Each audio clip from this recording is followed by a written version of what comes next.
Elise Stefanik echoes Trump when asked about January 6 prisoners 3 years on. GOP Rep. Elise Stefanik on Sunday echoed Republican presidential frontrunner Donald Trump as she referred to those sentenced to prison for their roles in the January 6, 2021, attack on the U.S. Capitol as hostages.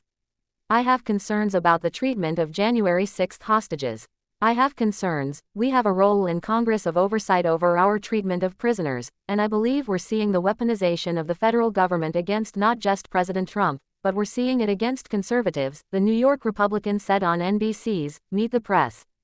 The House Republican Conference chairwoman's comments come one day after the 3-year anniversary of the January 6, 2021, riot, when hundreds of individuals stormed the U.S. Capitol to keep Trump in the White House.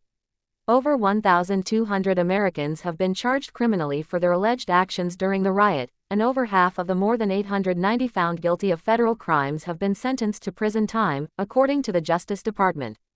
A few rioters have claimed in court that they are the victims of politically motivated prosecution because they support Trump.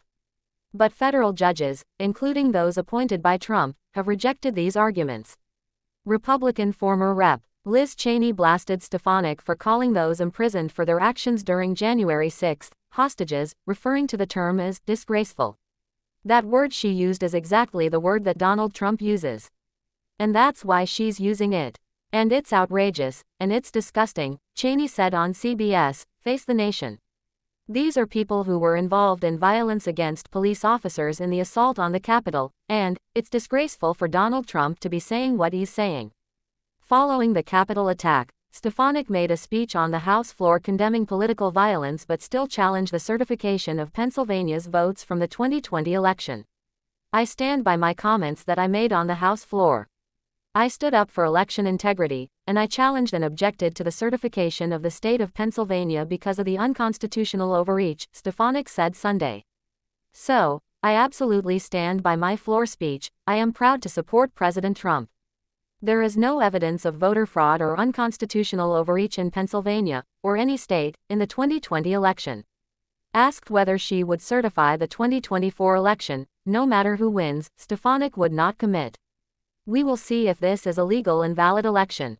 What we're seeing so far is that Democrats are so desperate they're trying to remove President Trump from the ballot," she said, referring to efforts in some states to use the 14th Amendment's insurrectionist ban to bar the former president from appearing on ballots. Stefanik also would not give a direct answer when asked whether she would consider being Trump's running mate if he were to ask her, but said she'd be honored to work with a potential future Trump administration. "Of course, I'd be honored to serve in any capacity in a Trump administration.